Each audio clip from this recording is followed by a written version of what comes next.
So guys, I just needed to talk to you very quickly before this video actually starts. So this is going to be a trial video of a new series that I actually want to start here on my channel, diving more or less into the background stories and the overall lore of video games and behind them, especially things like Bioshock 1, Bioshock 2, Infinite, The Last of Us, Uncharted, etc. I want to dive deeper behind the overall backstory to video games and all of its cut content. So, in this video, you guys are going to see that.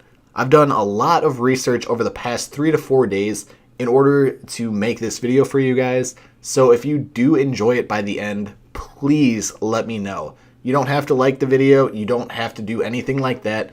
Just let me know in the comments if you enjoy videos like this, and I will continue to do them. So like I said, this is a test video for a new series that I want to start. And it's not always going to be 7 things about Bioshock Infinite or 7 things about this game.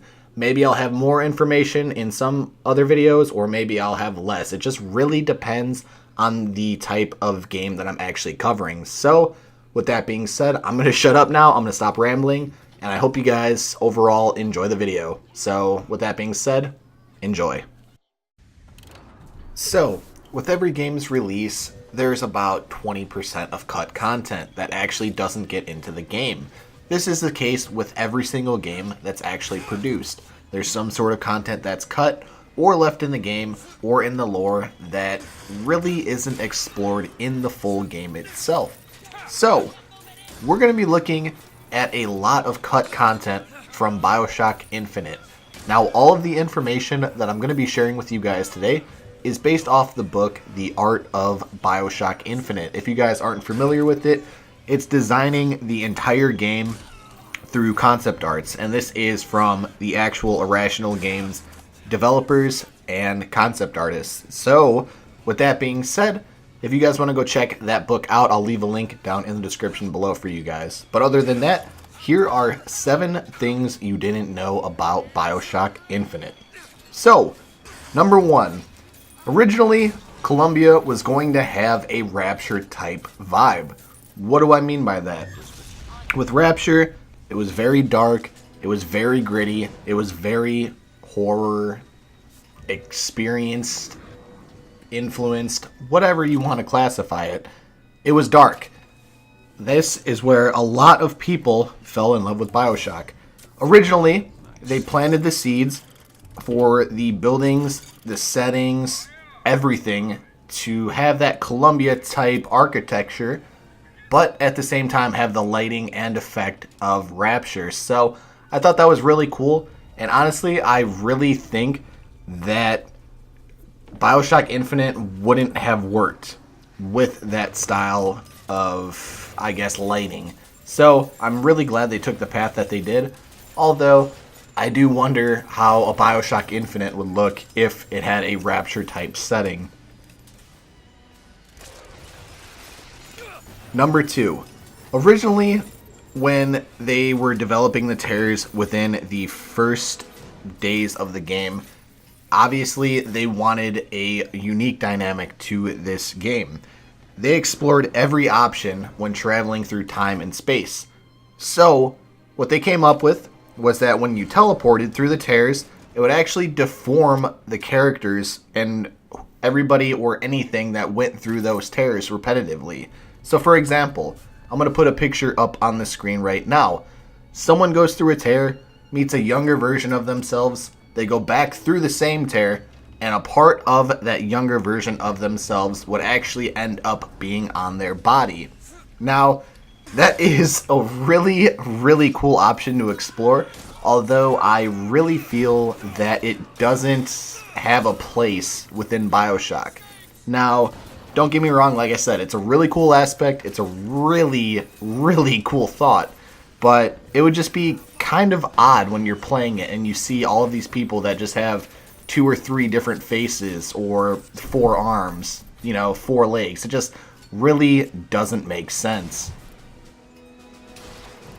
Coming in at number 3 is a character model that was actually inspired by Rapture's Sander Cohen.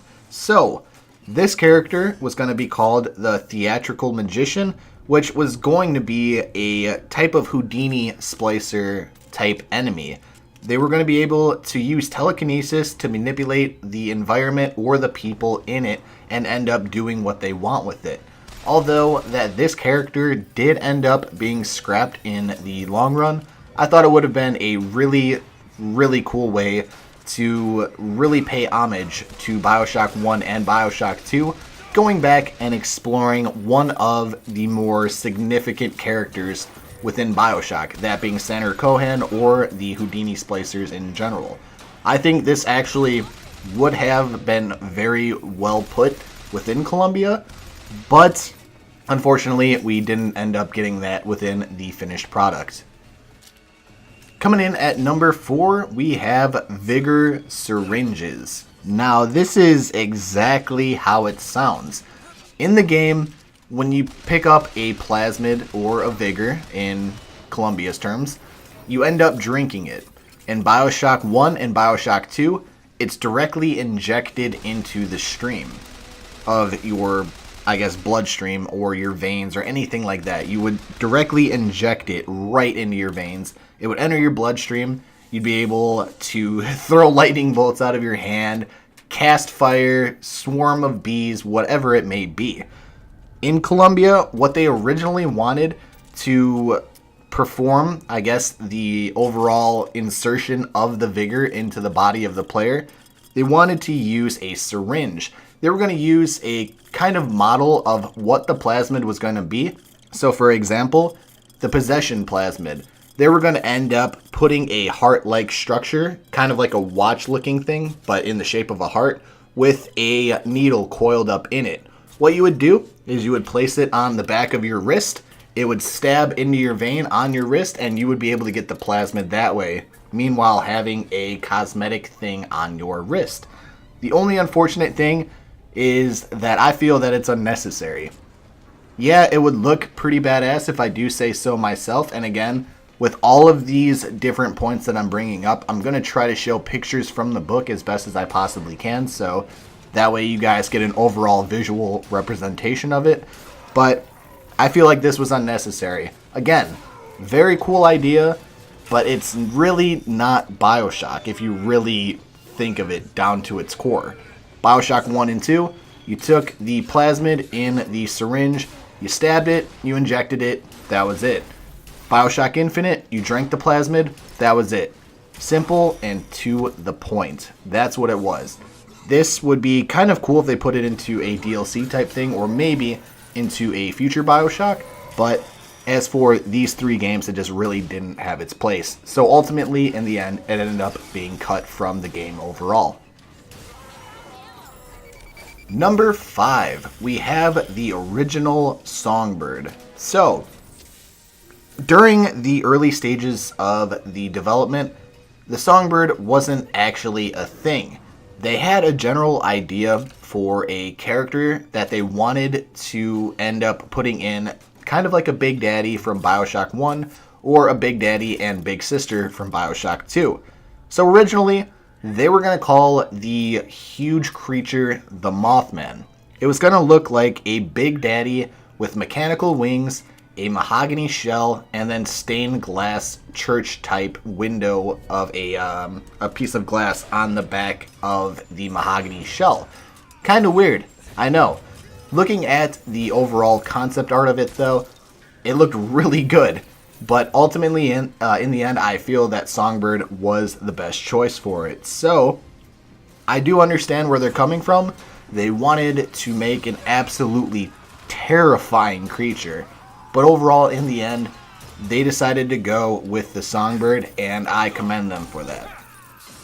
Now, number 6 is something that can pertain to Bioshock 1 as well as Bioshock Infinite. So this is kind of a 2-for-1 part. So, in concept art, in the early stages of development, Irrational wanted to create something called vigor junkies. It's kind of how it sounds. These were the splicers in Rapture, per se, because they kept injecting themselves with Atom or plasmids, and in this case, with Bioshock Infinite, it was vigors, and they were so heavily reliant on the vigors itself or the plasmids itself to give them powers that eventually, when they started to abuse it, it would deform their face. Well, you guys saw how the splicers were within Bioshock 1 and Bioshock 2. They wanted to take a little bit of a different approach in Bioshock Infinite. Let's say they were using the plasmid shock jockey, the overall vigor named shock jockey. And if you kept abusing it and abusing it and abusing it, eventually you would actually start getting those blue crystals sticking out of your body. If you abused Devil's Kiss, you would end up getting red crystals. Possession would be green crystals, so on and so forth. Ultimately, this is something that I would have actually really enjoyed seeing in the game, but I feel like this type of concept would actually be more or less inclined to a Rapture type Bioshock, because Columbia, you're dealing with people. You're really not dealing with splicers, per se.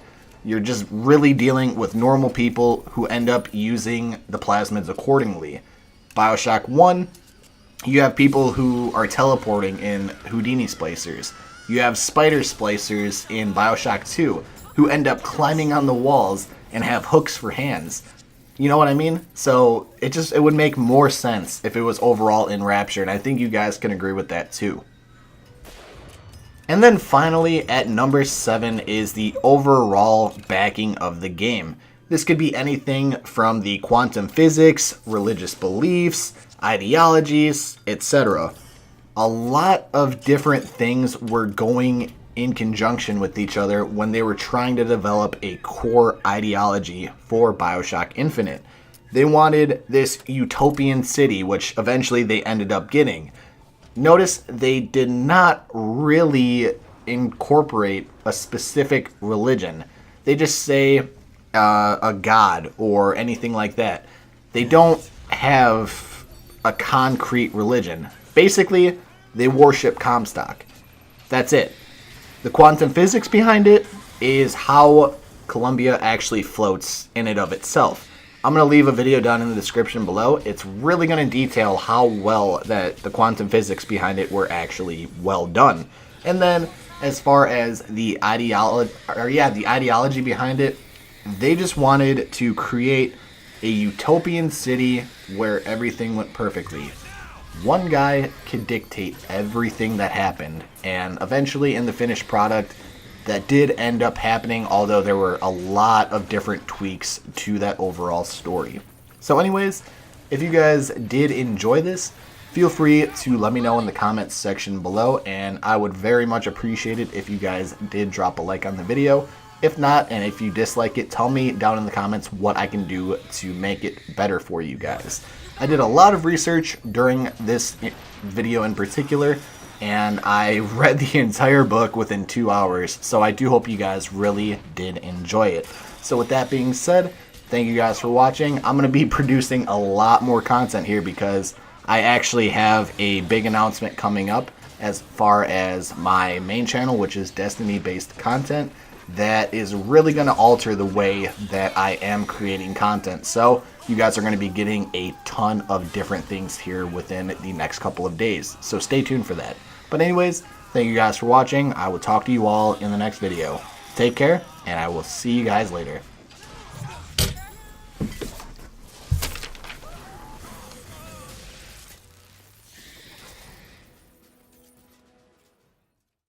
Hey guys, thank you all for watching today's video. If you enjoyed this video and want to see more, would you kindly tap that thumbs up button? It would help this video get out there, and it would also help my channel grow. If you enjoyed this content and want to see more from me, would you kindly tap that subscribe button so you will not miss another video. If you want to chat with me or talk about anything gaming related, or if you have any questions, feel free to follow me on Twitter at the Bioshock Hub. There will be an annotation on the screen now or a link in the description for you guys to check out. Again, thank you guys for watching, and I will talk to you all in the next one. Take care.